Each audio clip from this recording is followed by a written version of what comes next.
non par un homme. Amen. Nous honorons Dieu. C'est lui que tu as laissé ta maison pour venir proclamer la grandeur et célébrer son nom. Alléluia. Saint-Esprit, je me laisse conduire et guider. Ici, il n'est pas question d'un homme, il est question de Christ.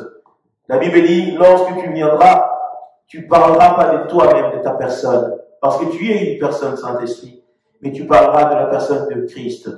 Que Jésus-Christ soit élevé et que la puissance de son nom se rétendisse dans les horizons, à travers les âges, afin que nous disons, jusqu'à ce que Christ soit revenu, et nous disons, qui vient, c'est lui qui vient au nom de celui qui nous a rachetés, au nom du Père, du Fils et du Saint-Esprit. J'en suis prié. Amen. Amen. Amen. Amen. Amen. Peuple de Dieu, la Bible dit, nous connaîtrons la vérité, et la vérité nous affranchira. Le but et la raison de l'Église, même l'existence de l'Église, c'est pourquoi? C'est pour affranchir. On affranchit qui? C'est lui qui est sous le joug d'une force. Ça dépend des entités ou de mode opératoire. Il y en a qu'on doit affranchir de l'alcool. Il y en a qu'on doit affranchir de la cigarette. Il y en a qu'on doit affranchir. On affranchit l'être humain de beaucoup de choses. Mais on doit nous affranchir aussi de la colère à venir. On doit nous affranchir de situations de la vie qui nous empêchera d'hériter le ciel. Et si on nous affranchit, c'est qu'il y a des entités qui sont là sur la terre qui nous imposent le mode opératoire de la vie que non Dieu nous donne, mais que Satan octroie. Alléluia. Alors j'invite l'Église à s'asseoir pour la pensée. Écoutez, le monde est une richesse. Quelqu'un est d'accord avec moi ou pas? Le monde dont nous vivons, c'est une richesse. La richesse de la terre, on peut le nominer, on peut le notifier. On a le soleil, on a la lune, on a les arbres, on a l'eau.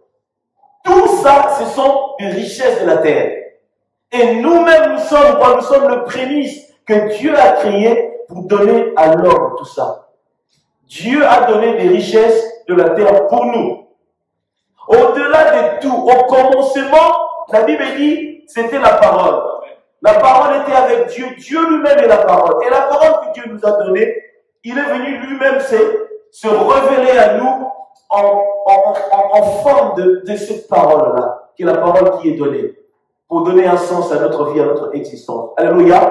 Alors, peuple de Dieu, au fil du temps, au fil des âges, nous voyons la richesse que Dieu nous a donnée n'est plus regardée dans l'optique de Dieu. On commence à regarder cette richesse des choses périssables.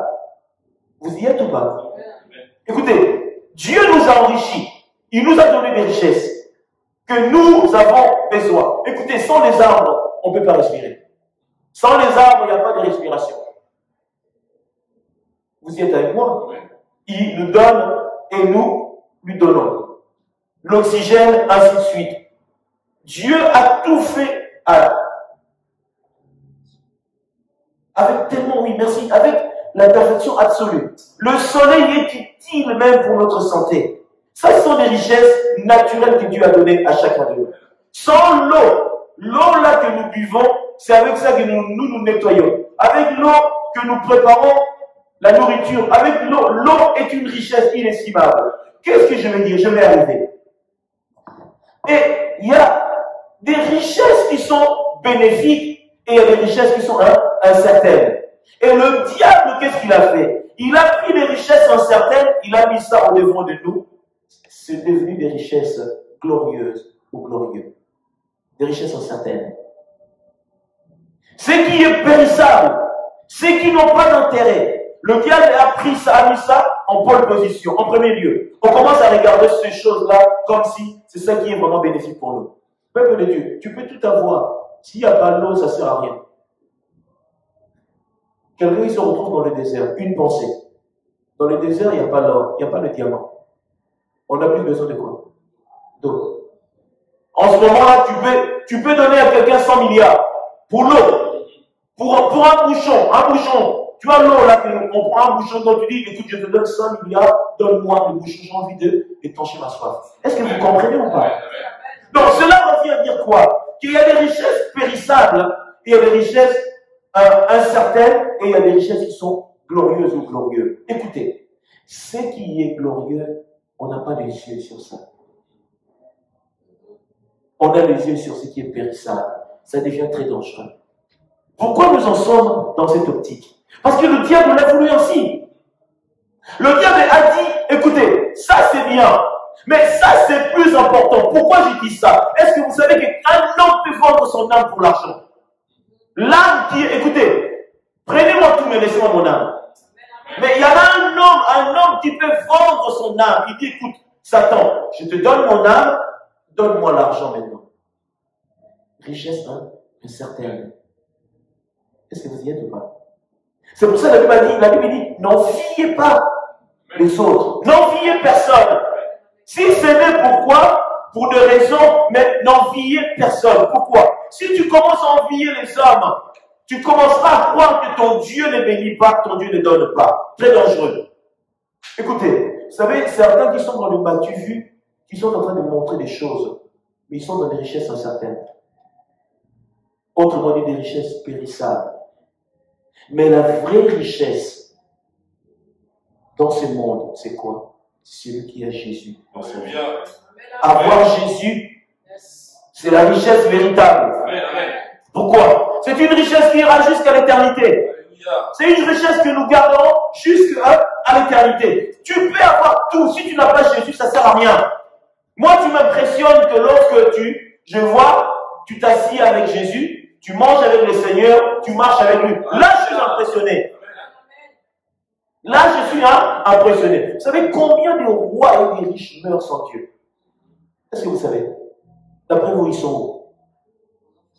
Ils sont dans le séjour de mort.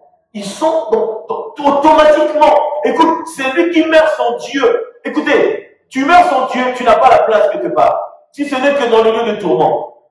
Alors, c'est pour ça que je dis, je te pose la question.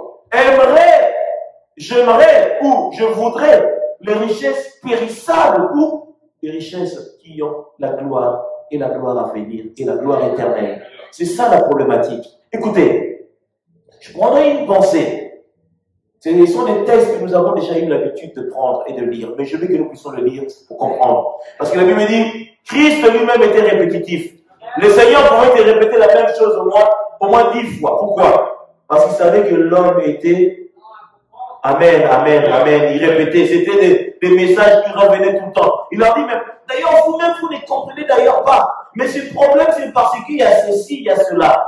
Ah, d'accord, Seigneur, nous comprenons. Mais pourquoi nous n'avons pas compris? Parce que vous n'étiez pas disposés à comprendre. Seigneur, mais pourquoi parles-tu en parabole? Oui, parce que vous avez été appelés à cela. Eux, je dois leur parler en parabole parce que vous êtes pas dans mon élection. Ceux qui sont dans l'élection, le Seigneur, à un moment, il a dit, je ne vous appellerai plus mes serviteurs. Nous disons serviteurs de Dieu, mais nous ne sommes vraiment pas des serviteurs. Nous sommes des amis du Seigneur. Nous sommes ses amis.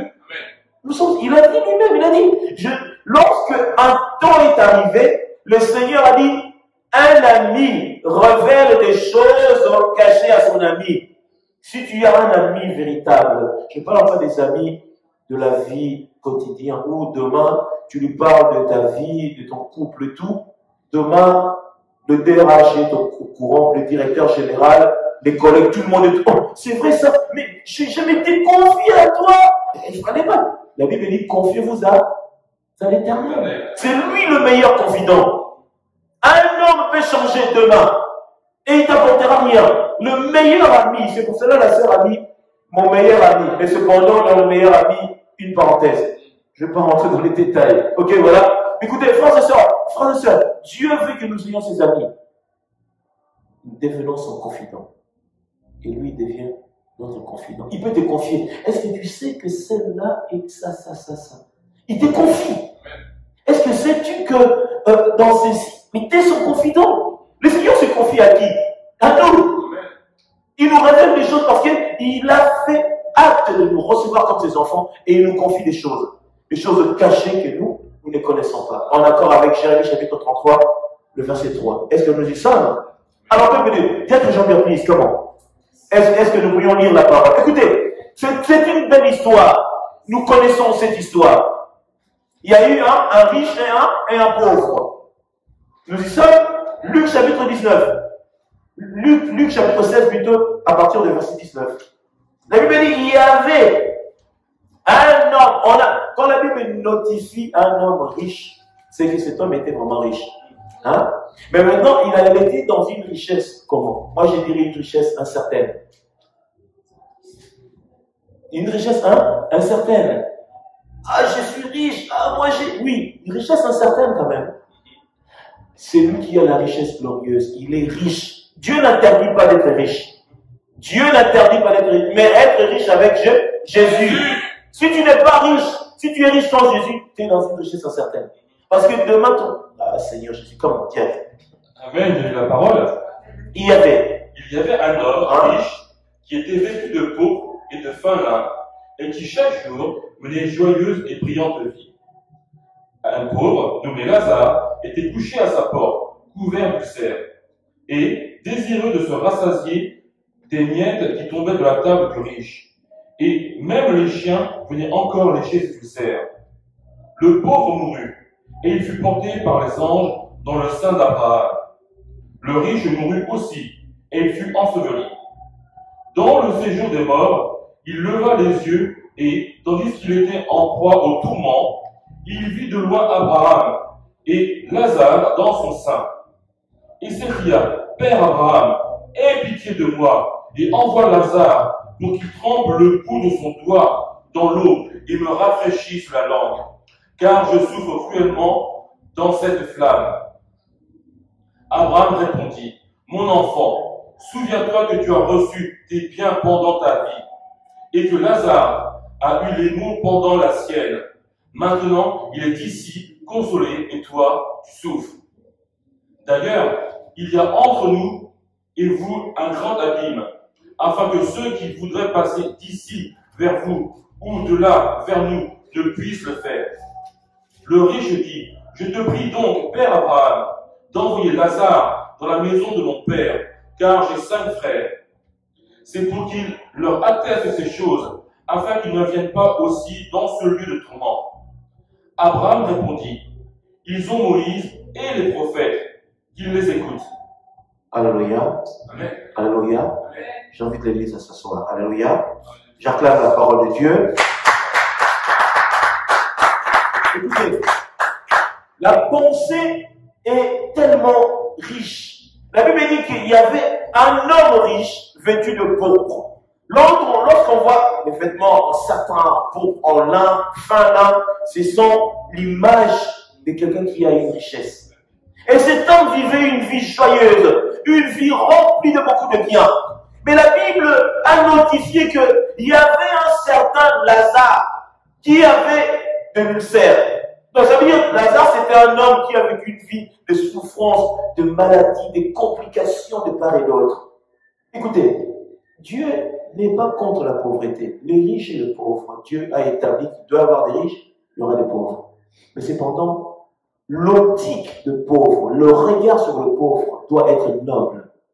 Ta noblesse, ta personne que tu dis, ah, il a la noblesse. Un vrai noble a le regard de noblesse envers le pauvre. Sinon, ça ne sert à rien. Tu dois chérir le pauvre, tu dois le regarder. Autrement dit, à quoi ça servirait? Il était à table, cet homme riche. Et celui qui était à ses côtés, c'était un pauvre certainement. Mais la Bible dit, il lui donnait même pas le pain. Vous voyez le mille de pain, là? Le mille pain. Non. Il lui donnait des miettes. Des miettes qui tombaient. Et il mangeait de ces miettes. Vous voyez, ça, on appelle ça la méchanceté. C'est un homme qui était riche, il était méchant. Dieu n'interdit pas. La richesse, d'ailleurs, c'est Dieu qui nous donne. Dieu te donne, je t'envoie sur terre, tu seras riche. Mais cependant, comment gères-tu cette richesse? Comment vis-tu la vie d'un homme riche? Dieu n'a pas dit, celui qui est riche, il est maudit. Non. C'est lui qui bénit. Il a dit, j'ai créé les riches, j'ai créé les pauvres. La richesse, ce n'est pas une bénédiction. Quelqu'un qui est riche, il est riche. C'est Dieu qui l'a fait. Mais cependant, comment tu vis, toi, riche? Celui qui était malade mangeait des miettes qui tombaient à sa table. Autrement dit, le jugement était déjà sur sa richesse, sa manière de gérer la richesse. La Bible dit, il mourut. Dieu, dans sa grandeur, lorsqu'il dit à Abraham, tu seras le père de la multitude. De ceux qui sont de la terre des vivants où nous sommes, et de ceux qui sont à l'attente dans le royaume de cieux. Le sein d'Abraham, le lieu de repos de tous les saints. Lorsque cet homme était dans sa pauvreté, cependant, tu peux être pauvre et rater le royaume des cieux. Vous y êtes ou pas? Être pauvre ne te garantit pas le ciel. Ah, Dieu a dit, les pauvres hériteront. Non, non. Attention, il faut bien ramener et résumer la chose de la manière. Ah, moi je suis pauvre, je vais voler, tout ça, faire ce que je veux. Demain, la Bible dit non. Attention, tu es pauvre, mais tu vis dans la sanctification, dans la crainte. Cet homme était forcément un homme pieux qui craignait Dieu. Il a mouru. Il est parti se reposer dans le lieu de repos de tous les saints. L'autre se retrouva dans le lieu qui est réservé, pas pour les riches, pour les méchants. Là, il n'était pas question de sa richesse, mais c'était question de sa méchanceté, là, amené dans ce sentier. Écoutez, Église de Dieu, frères et sœurs en Christ, la Bible dit, en accord avec Matthieu chapitre 6, le verset 24, il a dit qu'est sert-il à un homme de quoi? De servir, non pas de gagner, mais de servir 2 maîtres à la fois. On ne peut servir 2 maîtres à la fois. On ne peut pas servir Dieu et maman. L'esprit de maman, c'est l'esprit qui vient se vêtir de certains riches qui n'ont pas Dieu. Il commence à les conduire dans des sentiers qui sont désastreux. Est-ce que vous savez que le monde est détruit à cause de certains riches? Le monde est détruit aujourd'hui à cause de ceux qui ont des milliards, pas des millions, des milliards. Imagine quelqu'un qui a 50 milliards. Il a 100 milliards. Je ne veux pas notifier leur nom ici. Je n'ai pas envie de nommer ces noms-là. Je connais, mais je n'ai pas envie de les nommer. Ces hommes-là, ils ont des sociétés qui dépassent l'entendement. Quand tu as tout eu, après tu commences la folie. Pourquoi j'irai pas dans le laboratoire? Oh, elle a une tête de souris. Non, mais c'est un être humain. Non, reste-moi une souris. Bon, on va commencer à tester nos produits sur eux et tout. Mais ce sont des êtres humains. Non, elle a une tête de... Ils commencent à penser, les démons commencent à les ramener dans des pensées qui sont démoniaques. C'est-à-dire qu'il y a des expériences qui sont manifestées dans le corps humain en pensant que ce sont des souris ou je sais pas moi, des cochons d'Inde et tout. Ça, c'est le côté démoniaque de la chose. C'est des êtres humains. Lorsque tu méprises un être humain, tu méprises Dieu. Pourquoi? Parce que nous avons été créés à l'image de Dieu et à sa ressemblance. Lorsque tu ramènes des choses que cela détruira la création, Dieu te jugera. Il a dit, celui qui détruira ce corps, je le détruirai. Ça, c'est Dieu. Et la Bible dit clairement que dans sa richesse, il était dans une folie. Lorsqu'ils sont partis, Dieu dans sa bonté, là c'est le résumé écoutez, tout a été notifié. Il y en a qui diront même, mais comment est-ce que, quand on meurt, où est-ce qu'on va? Et la Bible a dit, où est-ce ceux qui meurent, le lieu de leur repos et le lieu de tourment. L'autre, Lazare, était consolé. La Bible dit, il était consolé. Dieu te consolera. Tu vois, des moments de pénibilité, des moments difficiles, des moments contraignants, Dieu te consolera. Les anges viendront te prendre, ils vont te serrer dans les bras comme ça. C'est comme des petits fours le matin. Vous voyez le croissant de la boulangère là, que tu sens l'odeur du beurre, tu sentiras, tu seras aimé. Là, en ce moment-là, les huissiers, les factures, tout ça là, oublie. Ça n'existe pas là-bas. Tu te sens aimé, tu sens, oh la vie elle est agréable. Ça c'est Dieu. Mais l'autre, on l'a amené dans le lieu de tourment. Le lieu de tourment, c'est pas un lieu de repos. C'est pas un lieu, oh, fais-moi un café. Non, c'est un lieu de souffrance. Il était dans une souffrance atroce. Mais cependant, la Bible dit, Dieu a permis qu'il y ait quoi? Qu'il y ait une fenêtre, qu'on puisse voir comment l'autre se réjouit. Dieu l'a permis. Il a vu l'autre buvait à étancher sa soif. Il était dans une vie excellente et tout. Il a demandé au père Abraham, parce qu'Abraham, il est le père de la Bible, c'est lui qui est le chef du lieu. Il a dit, père Abraham, ne peux-tu pas dire à Lazare d'aller tremper son doigt? Pourquoi? Pour me ramener ici. J'en peux plus. La souffrance est telle que la chaleur ne peut pas. Demande-lui. Regarde ce que Abraham lui a dit. Il dit, écoute, il y a une chose, il faut que tu saches. Il y a une inimitié entre ceux qui sont dans le séjour de mort et ceux qui sont dans le lieu, dans les seins d'Abraham. Pourquoi? Parce que Dieu l'a voulu ainsi. On ne peut pas venir vers vous. Il a dit, lui, il a été consolé. Pourquoi? Il a eu beaucoup de souffrances dans sa vie. Il était pauvre, malheureux. Pour manger, c'était tout un problème. C'était une vie de difficultés, une vie de... Pourquoi Dieu a fait qu'il y ait des pauvres et des riches? Pour que toi, riche, tu puisses avoir un cœur aimant et que tu donnes aux pauvres. C'est pour cela que je vous ai souvent dit, tu es considéré comme un riche comparé à celui qui en manque vraiment. Tu es une richesse aussi. Il y a des niveaux de richesse. Je ne parle pas de ceux qui ont 50 milliards, non. Toi aussi, tu es riche. Comparé à celui qui est au fin fond des Kosovo, qui n'a rien à manger. Par rapport à un apport, toi, tu en as plus que lui. Donc, Dieu te considère aussi comme un homme riche. Donc, tu es censé apporter du bien à ceux qui sont dans le besoin. Lorsque tu vois quelqu'un qui est assis dehors, il est pauvre et il n'a rien, il te tend la main.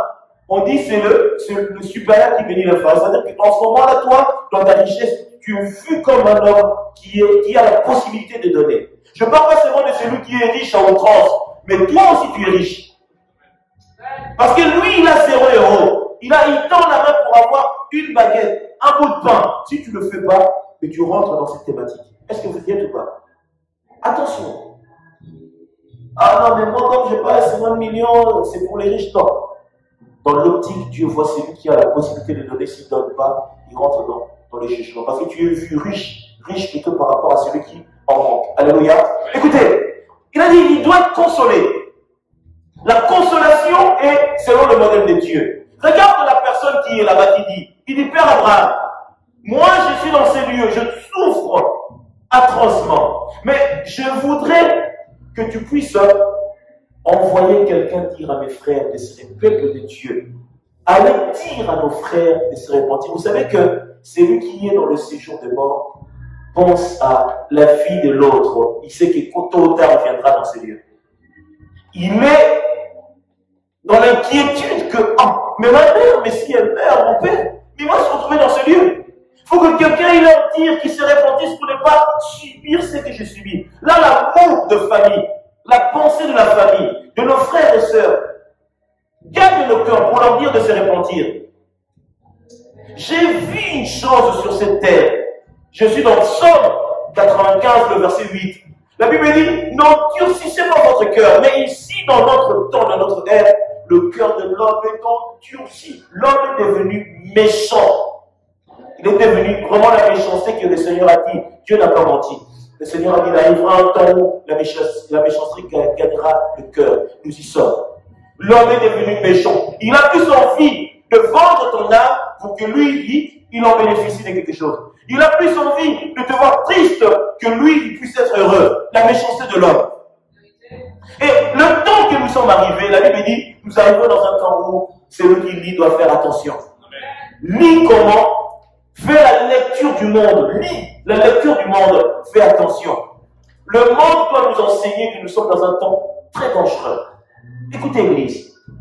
Il a dit qu'on envoie quelqu'un. Mais Abraham a répondu. Il a dit ceci. Si on envoie quelqu'un de mort qui revient, ils croiront. Pourquoi? Je vous ai dit quoi? Il sait que l'endurcissement de cœur est à un tel niveau que c'est qu'on leur prêche. Écoutez, je vous ai dit, l'église, vous qui m'attendez, l'église devait être remplie. C'est bien d'être dans les directs. Tu devais être aussi dans un lieu pour prier. Mais les gens, ils ont les cœurs endurcis. C'est pour cela, dans le sein d'Abraham, les places seront vides. Ils sont même vides. Ceux qui sont censés y aller, ils sont refusés. Je vous ai prêché ici sur la fête. On vous convie. Non, moi j'ai mes affaires. C'est l'image du monde que nous sommes en train de vivre. Moi j'ai acheté mes biens. Moi il faut que j'aille voir ceci. Ah, moi ceci, moi ceci. C'est bien. Mais Dieu veut que de temps en temps que tu penses à lui et que tu puisses le servir. Mais les gens n'ont pas le temps pour ça. Il a dit, si quelqu'un de mort vient, ils croiront. Pourquoi il a dit ça? Parce que lui-même, pendant son séjour sur la terre, il était dans l'heure antique. Il a dit, moi je n'ai pas cru aussi, croiront pas. On leur envoie quelqu'un qui est décédé lorsqu'ils le verront. Ah, tant de génie, mais t'es morte.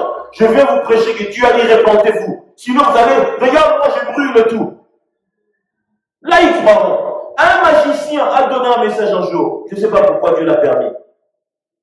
Il recevait des messages. Il recevait des messages.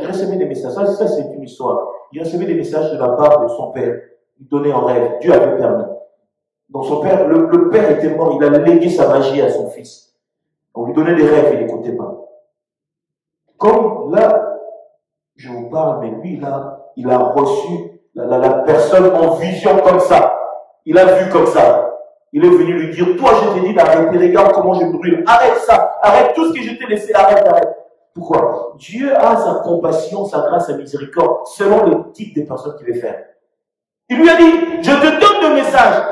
Je te donne des messages, abandonne. Tu m'as vu plusieurs fois en vision, en songe. Tu ne veux pas. Mais là, maintenant, je viens plutôt en vision pour te révéler que répands-toi, parce que là où moi je vais, tu iras aussi tôt ou tard. Parce que moi, j'ai subi, toi, tu subiras. Je veux vous dire quoi? C'est que si nous ne comprenons pas le temps, ça devient très dangereux. L'humanité attend avec un ardent désir sa délivrance aussi. Pourquoi? Il a été soumis à la vanité. On a soumis l'humanité à la vanité. Et peut-être si je commence à notifier tout ce que Dieu est en train tout ce qui est en train de mettre le Seigneur en colère par rapport à nous, les êtres humains, vous allez dire, oh, oui, le Seigneur est en colère parce que l'homme est devenu insensible à la réalité. Nous sommes devenus insensibles à la réalité, ça devient très compliqué. Alléluia. Écoutez, il a dit, si quelqu'un de mort va, il y croira. Il a dit quoi? Mais là-bas, il y a quoi? Il y a Moïse et les prophètes. Moïse et les prophètes, c'est nous. Dans ces temps, dans cette génération. Nous parlons comme Noé qui disait, Dieu va détruire l'humanité. Ils ont traité Noé d'ivrogne. Il est fou. Jusqu'à ce que le temps est arrivé. Aussi aujourd'hui. Vous savez que moi j'ai vu les tours s'écrouler. Écoutez, Paris c'est comme une gruyère. Est-ce que vous savez?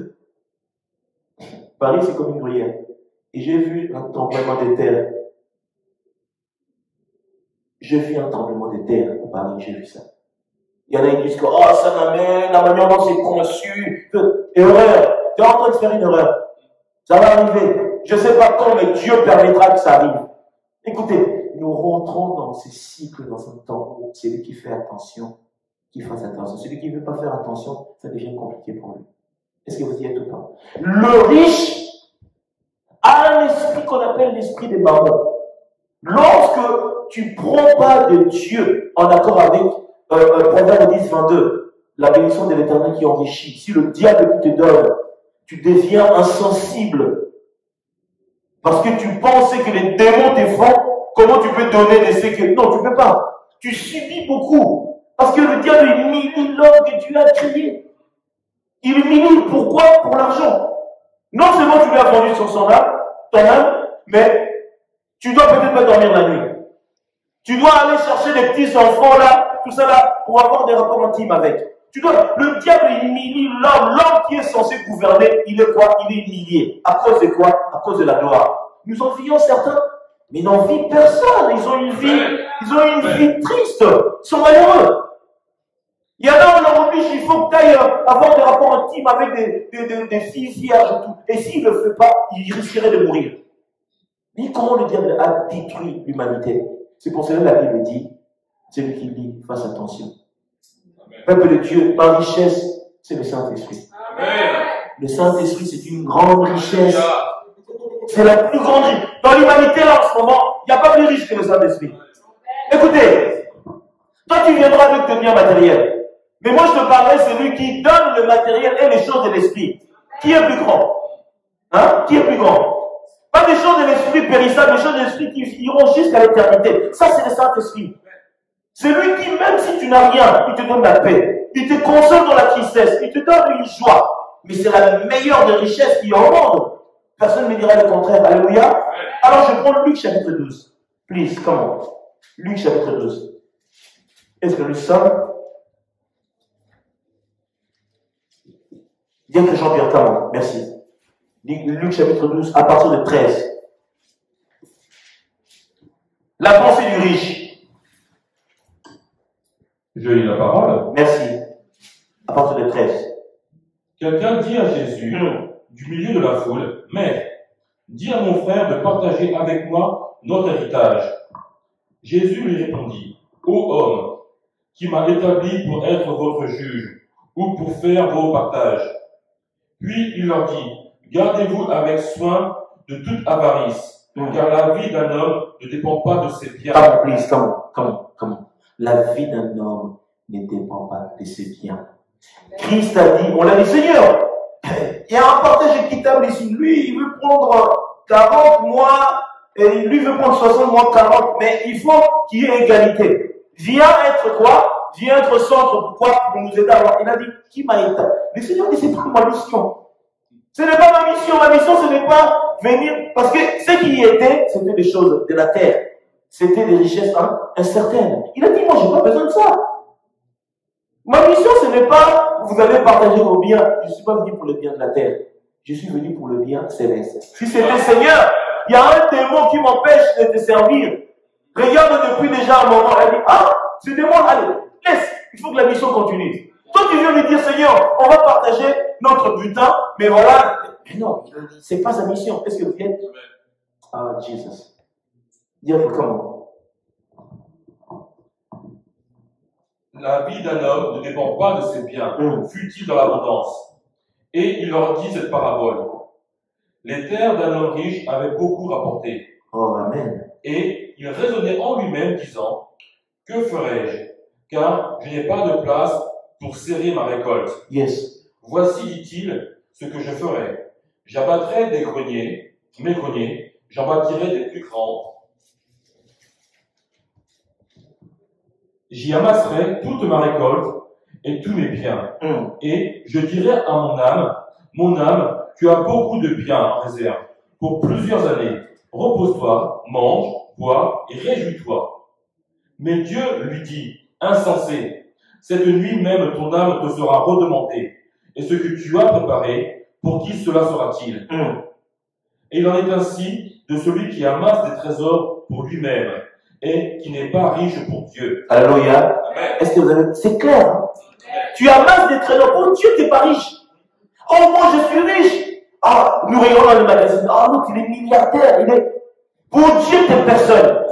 Je vous ai dit ici, tu n'impressionnes pas Dieu avec tes billets de banque ou ton compte en banque. Dieu impressionne, mais lorsque tu as gagné une âme, il s'est converti. Amen. Une âme qui s'est convertie. Hein? Mais au ciel, il y a... Tu crées une fête. Une fête, à cause de toi, une fête. Et au ciel, il n'y a pas de « Oh, l'autre est devenu milliardaire. » Faisons une fête, non.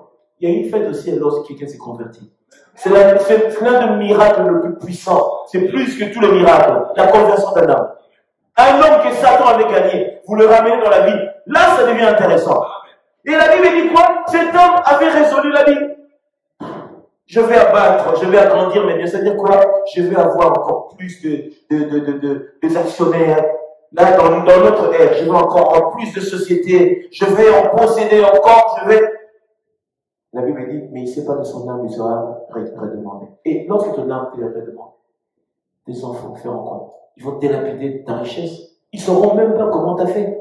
Et la plupart des gens qui ont baptisé pour avoir de l'argent, vous allez comprendre qu'à la fin, il va léguer une malédiction. Pourquoi? Parce que les enfants commencent à mourir un par un. Parce que cette chose-là, il récupère ce qu'il avait. Mais Satan, bien qu'il te donne, à ta mort, il récupère. Il récupérera. Il faut que quelqu'un d'autre remplace. Pourquoi? Pour que le pacte continue. Sinon, il récupérera. Tu vas commencer à perdre jusqu'à devenir sans rien. Si toi tu meurs, tes enfants ne vont pas bénéficier. Car la Bible dit, c'est ma bénédiction qui vous enrichit et ne se fera suivre d'aucun chagrin. C'est que le diable donne, c'est pas une richesse glorieuse, c'est une richesse qui est périssable et incertaine. Dieu dit clairement, si moi je ne te bénis pas, tu seras malheureux. C'est ma bénédiction qui t'enrichira et ne se fera suivre d'aucun chagrin. Lorsque le diable donne, il te donne pour ton malheur, ton jour des malheurs, tu seras triste. Un jour, tu seras surpris. Il ne te dira pas, je vais te ravir aujourd'hui. Il va te surprendre, il te ravit. Le diable n'attend pas, il te ravit. C'est Dieu qui peut le dire. Satan prépare à te ravir à cause de votre pacte. C'est un pacte de combien? De 8 ans? Ben lui, il veut le réduire à 4 ans. Il veut te ravir. Et lorsque dans les 4 ans là tu seras esclave quelque part. Malheur à celui qui est mort sans le temps fixé par Dieu. Attention. Malheur à celui qui est mort sans le temps fixé par Dieu. Parce que de l'autre côté, on ne t'attend pas. Tu seras au service d'un démon, des esprits impurs quelque part. Jusqu'à ce que ton temps arrivera pour aller ou dans le séjour des morts, ou dans même pas dans le sein d'Abraham, parce que c'est lui qui meurt comme ça. C'est très compliqué. Il est impossible, parce que Dieu ne peut pas permettre celui qui va aller dans le sein d'Abraham, qu'il soit, qu'on lui ôte la vie comme ça. Jamais. Ça n'arrive pas, parce que c'est ton temps qui est arrivé, Dieu a permis ton départ. Alléluia. Je bénis le Seigneur. Alors, je prends un texte. 1 Timothée. 1 Timothée, nous sommes dans l'épître. Est-ce que vous savez que c'est carrément, c'est tout un enseignement qui peut prendre beaucoup de temps. Je vais essayer de compacter ça. 1 Timothée. Thessaloniciens, Timothée, chapitre 6. Nous y sommes, peuple de Dieu. Amen. 6-10. Est-ce que nous y sommes? Amen. Regardez ce que la Bible dit. La Bible dit, car l'amour de l'argent est une racine de tous les maux. Et quelques-uns, en étant quoi? En étant possédés, se sont égarés loin de la foi. Ils sont quoi? Ils sont possédés par quoi? Par l'amour de l'argent. C'est lui qui est possédé, c'est qu'il y a un démon qu'on appelle maman, la possédée. Quelques-uns qui en sont possédés sont quoi? Sont devenus égarés loin de la foi et se sont jetés eux-mêmes dans les biens de tourment. Alléluia.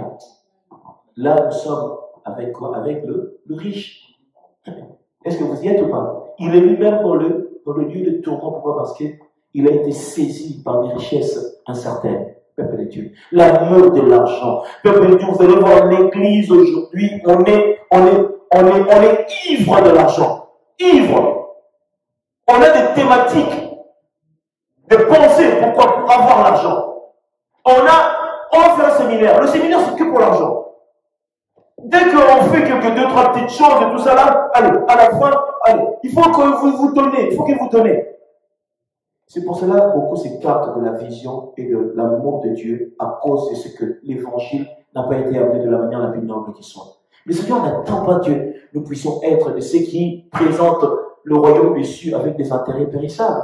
C'est pas la volonté de Dieu. Aujourd'hui, les hommes de Dieu, certains, pas tous, ils ont développé l'amour de l'argent. Et lorsque nous développons l'amour de l'argent, l'amour du Christ n'est plus en nous.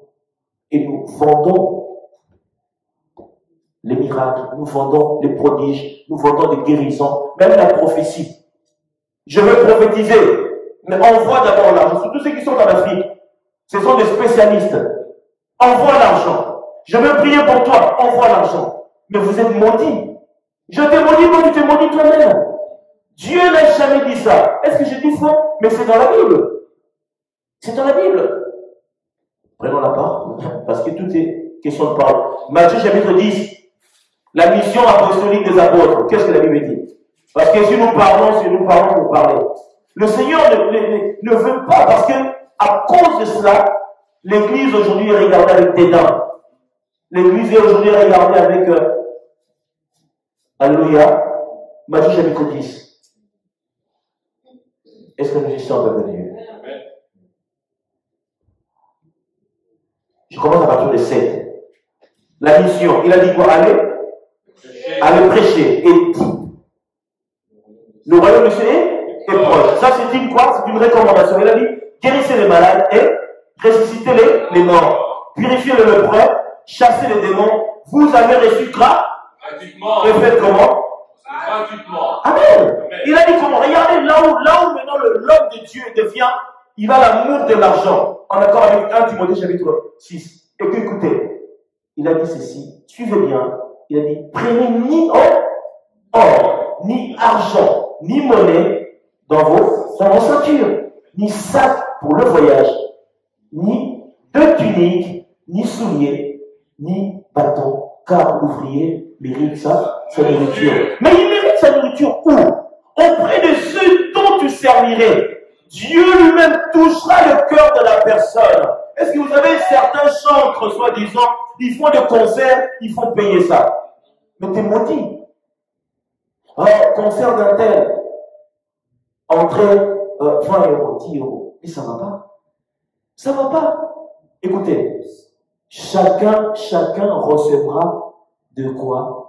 De son salaire le jour de sa mort. C'est pour cela, Seigneur, nous allons chanter. Regarde ma voix. Je chantais merveilleusement. Adonai, le Dieu. Il a dit, je ne t'ai jamais connu, mais tu m'as servi comment? Le Seigneur dit, je ne t'ai jamais connu. Parce que tu m'as servi avec des intérêts qui sont tiennes. Ce n'était même pas des intérêts. C'est pour cela que je suis dans le sentier. La Bible dit que il est préférable que nous cherchions d'abord le royaume de Dieu. Matthieu chapitre 6, le verset 33. Pourquoi? Est-ce que nous pourrions le prendre? Commençons par de 20. 6, 20, nous descendons au fur et à mesure. Je regarde le temps, je pense que le temps nous est favorable. 6, 20. Après, nous descendons juste à 34. Tu veux la lecture, please? Je lis la parole. Amen. Mais amassez-vous des trésors dans le ciel. Alléluia, come on, please. Amassez-vous des trésors dans le ciel. Où quoi? Où Christ est assis à la droite du Père. Il a dit, je vous ai béni de toutes les bénédictions terrestres dans le lieu terrestre. C'est ça? Non. Bénédiction spirituelle dans le lieu céleste. Ma bénédiction est d'en haut, n'est pas d'en bas. C'est pour ça qu'il dit, amassez-vous de ce qui est. Oh Seigneur. Viens, come on. Avançons. Des trésors, ne vous amassez pas des trésors sur la terre, où la teigne et la rouille détruisent, où les voleurs percent et dérobent. Yes. Mais amassez-vous des trésors dans le ciel, où la teigne et la rouille ne détruisent point, et où le voleur ne perce ni ne dérobe. Car là où est ton trésor, là aussi sera ton cœur. Yes. L'œil est la lampe de ton corps. Si ton œil est en bon état, tout ton corps sera éclairé. Mais si ton œil est en mauvais état, tout ton corps sera dans les ténèbres. Si donc la lumière qui est en toi est ténèbres, combien seront grandes ces ténèbres? Yes. Nul ne peut servir deux maîtres, car ou il haïra l'un et aimera l'autre, ou il s'attachera à l'un et méprisera l'autre. Yes, come on. Vous ne pouvez servir Dieu et Mammon. C'est pourquoi je vous dis, ne vous inquiétez pas pour votre vie, de ce que vous mangerez, ni pour votre corps, de ce que vous serez vêtus. Yes. La vie n'est-elle pas plus que la nourriture, et le corps plus que le vêtement? Gloire à toi, Seigneur. Regardez les oiseaux du ciel, ils ne sèment ni ne moissonnent, et ils n'amassent rien dans des greniers. Et votre Père céleste les nourrit. Ne valez-vous pas beaucoup plus qu'eux? Qui de vous, par ses inquiétudes, peut ajouter une coudée à la durée de sa vie? Yes. Et pourquoi vous inquiétez au sujet du vêtement? Considérez comme croissent les lys des champs. Ils ne travaillent ni ne filent. Cependant, je vous dis que Salomon même... Soulignez Salomon. Nous allons descendre sur la personne de Salomon. Merci, Diacamon. Que Salomon même, dans toute sa gloire, n'a pas été vêtu comme l'un d'eux. Yes. Si Dieu revêt aussi l'herbe des champs qui existent aujourd'hui et qui demain sera jeté au four, ne vous vêtira-t-il pas, à plus forte raison, gens de peu de foi? Yes, come on. Ne vous inquiétez donc point, et ne dites pas, que mangerons-nous? Que boirons-nous? De quoi serons-nous vêtus? Car toutes ces choses, ce sont les païens qui les recherchent. Votre Père céleste sait que vous en avez besoin. Yes. Cherchez premièrement le royaume et la justice de Dieu. Et toutes ces choses vous seront données par-dessus. Ne vous inquiétez donc pas du lendemain, car le lendemain aura soin de lui-même. Alléluia. Alléluia. Écoutez, peuple de Dieu, c'est excellent. Dieu parle à sa création, à la créature, de bannir l'inquiétude. Quand je marcherai avec Dieu, je bannirai l'inquiétude. Il a dit, écoutez, est-ce que vous savez c'est qui Salomon? Salomon, aujourd'hui tu me parleras des riches, mais Dieu a suscité une bénédiction à la personne de Salomon comme personne. Salomon dit dans Ecclésiaste chapitre 1er, le verset 1er, il dit, tout est vanité, il a dit vanité de vanité. Mais pourquoi il a dit vanité de vanité? Parce qu'il a expérimenté la vie. Tu peux que dire, tout ça, ça ne sert à rien. Parce qu'il a expérimenté la vie. Il a reçu tout ce qui était, pour certains, désirable ou désirant. Lui, il a reçu. Il a dit tout est vanité. Il a dit il n'y a rien d'excellent, il n'y a rien d'extraordinaire sous le soleil. Parce qu'il avait expérimenté. Un roi, chapitre 3. Un roi, chapitre 3. Lisons la parole. Dieu visita la personne de Salomon. Est-ce que nous y sommes, peuple de Dieu? Le Dieu Tout-Puissant. Salomon, lorsqu'il a rencontré Dieu, lui demandant rien d'autre. Ça, c'est pas l'enseignement, c'est juste une parenthèse. Il a rencontré Dieu. Salomon ne lui a pas demandé la mort de ses ennemis, il n'a rien demandé de tout ce qui était contraignant, mais il a demandé de ce qui était favorable. Et cela a plu à Dieu selon la Bible. Je prends 1 Roi chapitre 3, le verset 11. Écoutez ce que Dieu lui dit. Dieu lui dit, puisque c'est là ce que tu demandes, puisque tu me demandes, pour toi, ni une longue vie, il aurait pu demander une longue vie, ni les richesses, ni la mort de tes ennemis, et que tu demandes de l'intelligence pour exercer la justice. Voici, j'agirai selon ta parole. Il a dit, je te donnerai un cœur sage et intelligent, de telle sorte qu'il n'y aura eu personne avant toi, et qu'on ne verra jamais personne de semblable à toi. Alléluia. Il a dit, je te donnerai en outre ce que tu n'as pas demandé, des richesses et de gloire, de la gloire, merci. Et de telle sorte qu'il y aura pendant toute ta vie aucun roi qui soit ton pareil. Dieu a béni cet homme. Écoutez, écoutez, cet homme a été béni. Ce n'est pas des bénédictions éphémères là que nous avons. Dieu, la grandeur de la bénédiction de Salomon, ce n'est pas au niveau seulement de ce qui est touché, palpable. Mais il était béni en esprit. La grandeur de Salomon, c'est la bénédiction qui était des choses spirituelles. Salomon conversait avec les animaux. Salomon avait une sagesse. Dieu a dit, écoutez, est-ce que la parole de Dieu peut être rectifiée? Il a dit, jusqu'à la fin de temps, personne n'aura la sagesse comme Salomon. Personne ne sera riche comme Salomon. Ils sont en train de nous mentir. Là, il a 70 milliards. Et alors, tu n'es pas plus riche que Salomon. Dieu l'a dit, jamais. Si nous revenons en arrière de ce que Salomon avait à cette époque, toi tu n'es rien et tu n'as rien. Mais Salomon a dit, tout est vanité. Quelqu'un qui a expérimenté, c'est comme si Dieu a pris le 10% de sa sagesse. Et voyez, Dieu, la sagesse, waouh. Il a pris le 10%, il a dit, tiens, pour les 10%. Cet homme était un Dieu sur la terre. Il avait une sagesse que les gens, ils venaient l'écouter parler. Ça, c'est Salomon. Le peuple de Dieu, aujourd'hui, la bonté de Salomon, l'amour de Salomon était dans une richesse glorieuse. C'est pour ça que je dis, être riche n'est pas mauvais, mais comment tu utilises ta richesse? Pourquoi? Il y a eu dans la Bible un disciple en secret qui était riche aussi, mais il a posé un acte majestueux. La personne de qui? Come on, please. Joseph d'Arimathée. Joseph d'Arimathée. Qu'est-ce qu'il a fait, Joseph d'Arimathée? Joseph d'Arimathée, il est venu dire à Marc chapitre 15. Je donne la référence. Peuple de Dieu, il faut associer la parole avec les Écritures pour amener un soubassement. Marc chapitre 15. Qu'est-ce que nous sommes? Amen. Écoutez, Dieu est tellement amour. Il a donné le cœur de certains pour que ça soit disposé pour sa gloire. Est-ce que nous sommes?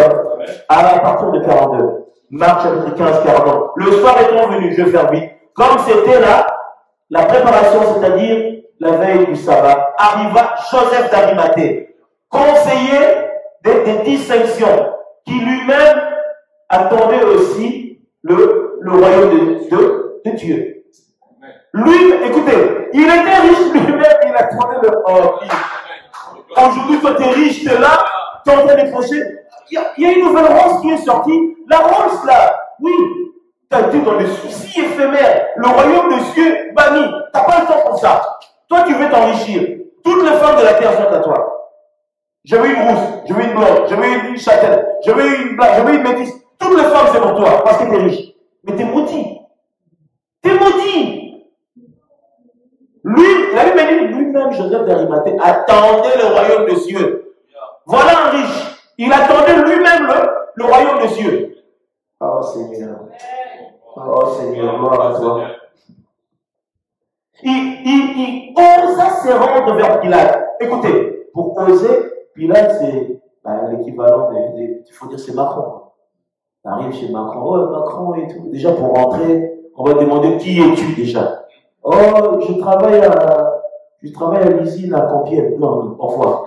Lui, c'était un riche. Un riche, il arrive, il dit écoute, je vais voir Pilate.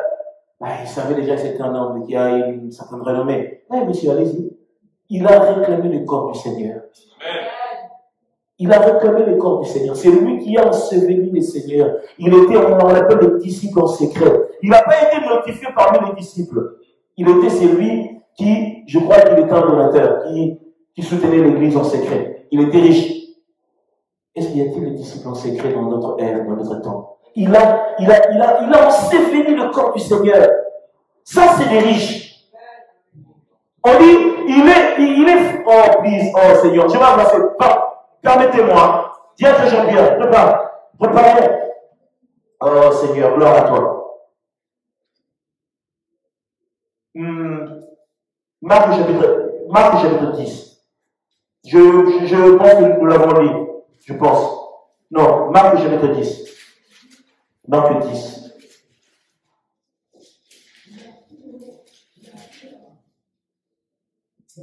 Alléluia. Diable, please. 17. Marc chapitre 10, 17. Nous arrivons vers la fin, peuple de Dieu. J'arrive vers la fin. Je lis la parole. Merci. Comme Jésus se mettait en chemin, un homme accourut et se jetant à genoux devant lui, bon maître, lui demanda-t-il, que dois-je faire pour hériter la vie éternelle? De la race d'Arimathée, mais autre. Lui aussi c'est un riche. Please, come on. Jésus lui dit, pourquoi m'appelles-tu bon? Il n'y a de bon que Dieu seul. Yes. Tu connais les commandements, tu ne commettras point d'adultère, tu ne tueras point, tu ne déroberas point, tu ne diras point de faux témoignages, tu ne feras tort à personne, honore ton père et ta mère. Il lui répondit, Maître, j'ai observé toutes ces choses dès ma jeunesse. Jésus, l'ayant regardé, l'aima et lui dit, il te manque une chose, va, vends tout ce que tu as, donne-le aux pauvres, et tu auras un trésor dans le ciel. Puis viens et suis-moi. Mais, affligé de cette parole, cet homme s'en alla tout triste. Affligé, parce qu'on lui a dit, vends de tes richesses, donne aux pauvres. Il a dit, tu fais bien, tu honores Dieu, ton comportement. Mais il te manque une chose. Tu as des richesses, mais ce sont des richesses comment? Des richesses incertaines, merci. Comment dire? Mais affligé de cette parole, cet homme s'en alla tout triste, car il avait de grands biens. Jésus, regardant autour de lui, dit à ses disciples, écoutez, qu'il sera difficile à ceux qui ont des richesses d'entrer dans le royaume de Dieu. Les disciples furent étonnés de ce que Jésus parlait ainsi. Et, reprenant, il leur dit, mes enfants, qu'il est difficile à ceux qui se confient dans les richesses d'entrer dans le royaume de Dieu. Il est plus facile à un chameau de passer par le trou d'une aiguille qu'à un riche d'entrer dans le royaume de Dieu. Les disciples furent encore plus étonnés et ils se dirent les uns aux autres, et qui peut être sauvé? Jésus les regarda et dit, cela est impossible aux hommes, mais non à Dieu, car tout est possible à Dieu. Tout est possible à Dieu. Est-ce que la pensée de cette histoire, vous la connaissez? Est-ce que vous avez vu ou pas? C'est qu'il ne veut pas abandonner de ce qui est un gain périssable. Paul dit, tout ce qui était pour moi comme un gain, je commence à le regarder comme de l'amour à cause de Jésus-Christ, mon Seigneur. Lorsque nous venons à Christ, nous avons plus l'intérêt sur des richesses certaines, mais j'ai les yeux rivés vers la rémunération. Pourquoi? Moïse lui-même devenu vieux, refusant d'être appelé le fils de la fille du pharaon, parce qu'il avait les yeux rivés vers quoi? La rémunération. Pourquoi? Parce que l'Égypte avait tout. Moïse a été élevé dans une richesse extraordinaire. Il était dans la royauté. Mais il a regardé la royauté comme inutile à cause de Christ, à cause de la gloire de Dieu le Père. Je refuse tout ça à cause du ciel. Peuple de Dieu, aujourd'hui nous nous soucions des choses qui sont périssables, mais nous oublions ce qu'il y a plus d'intérêt. Je reprends encore à Timothée. J'arrive à la fin, peuple de Dieu. Je déteste après, nous allons devoir clôturer. Il faut que je clôture ça. Déjà que j'ai compacté le message, 1 Timothée chapitre 6. On avait dit 10, je prends à partir de 17. Alléluia. Regardez ce que la Bible dit. La Bible dit, recommande aux riches du présent. Vous y êtes? Recommande aux riches du siècle présent de ne pas être orgueilleux, de ne pas mettre leur espérance dans des richesses incertaines. Vous voyez d'où j'ai tiré mon texte? Il a dit, je recommande-leur, il faut leur dire, d'enlever l'orgueil, de ne pas leur mettre confiance dans des richesses qui sont incertaines. Peuple de Dieu, il y a des richesses qui sont incertaines vraiment. Tu as des richesses, mais le jour de ta mort, les gens qui viendront te prendre, surtout ces démons-là, tu vas leur dire que oh, moi je suis élevé en dignité sur la terre. Ils vont te prendre, ils vont te fracasser la tête contre du béton. Ils vont commencer à te traîner comme... Donc en ce moment-là, tes milliards et tes millions, ça ne parlera pas. Ils sont complètement étrangers aux choses de la terre. C'est pour cela, c'est lui qui a la richesse, dont le Saint-Esprit est sa richesse. Il est valorisé au ciel. Les anges te regardent avec beaucoup d'amour. Pourquoi? Parce que tu es semblable à eux. Vous honorez le Père. C'est que le Seigneur attend de nous.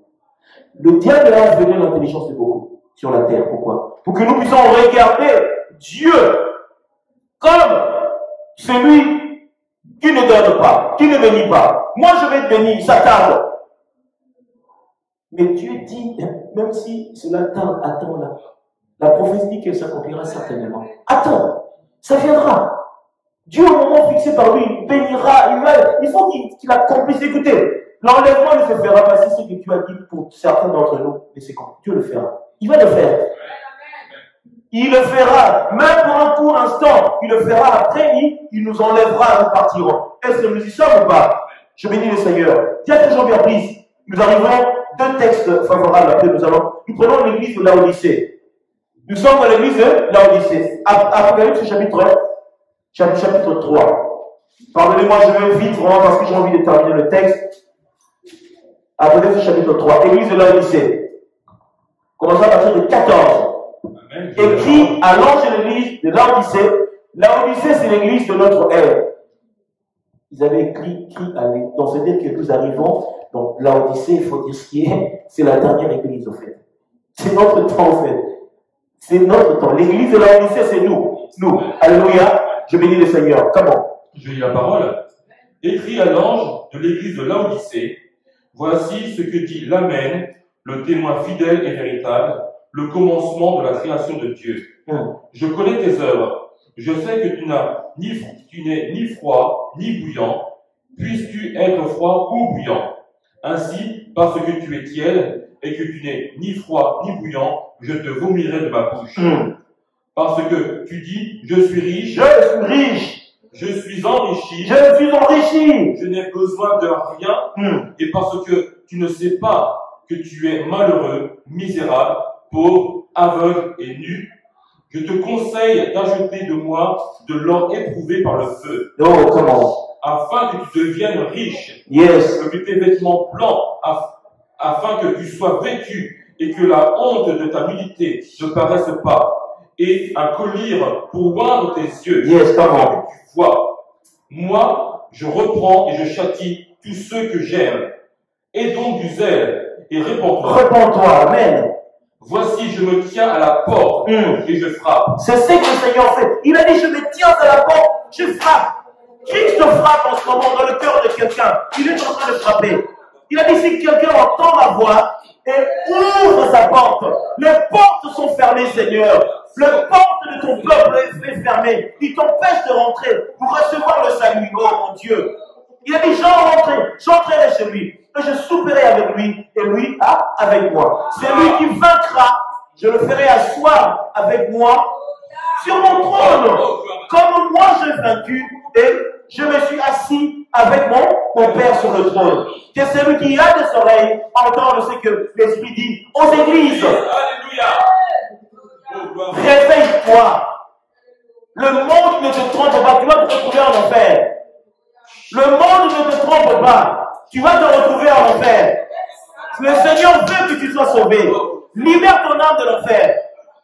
Le monde partira. Ce monde sera roulé comme un tapis. Il sera jeté au feu. Où sera ton âme? Où sera ton âme?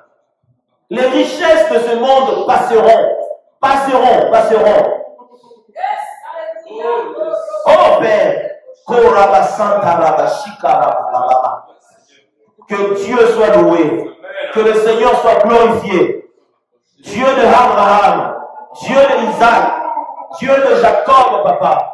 Nous célébrons le ressuscité et nous bénissons son saint nom parce qu'il est merveilleux. Parce qu'il est merveilleux. Le dernier texte, c'est Jacques chapitre 5, le verset. Jacques chapitre 5. Et je vais clôturer par Jacques chapitre 5.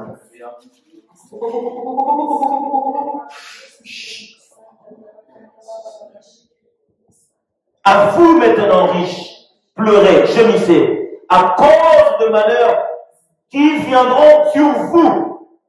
Vos richesses seront pourries et vos vêtements sont rongés par les teignes. Votre or et votre argent sont rouillés. Et leur rouille se lèvera au témoignage contre vous et dévorera vos chairs comme un feu. Vous avez amassé des trésors dans le dernier jour. Vous avez amassé des trésors dans les derniers jours. Le Seigneur a vu vos œuvres, a vu vos comportements. Voici le salaire des ouvriers qui ont moissonné vos champs et dont vous les avez frustrés. Cris et les cris de moissonneurs sont parvenus jusqu'aux oreilles du Seigneur. Alléluia, des armées. Vous avez vécu sur la terre dans le voluptueux, dans le délice. Vous avez rassasié vos cœurs au jour du carnage. Vous avez condamné, vous avez tué les justes qui ne vous ont pas résisté. Alors le Seigneur dit, votre sort, votre jugement sera encore plus sévère. Parce que vous avez privé le bonheur à son peuple. Vous avez eu à vivre d'une vie luxueuse, somptueuse. Et le pauvre n'a rien à manger. Le pauvre ne sait même pas comment vivre la vie sur terre. Parce que vous l'avez privé de son droit sur la terre. Alors vos jugements seront sévères. En accord avec Apocalypse chapitre 18. Nous voyons le voluptueux, des choses extravagantes que tu as possédées. Mais dans un seul jour, le jugement du Seigneur tombera et tu vas tomber aussi à ton jour. Babylone la grande. Seigneur Jésus, lèvons-nous, bénissons le Père pour la parole.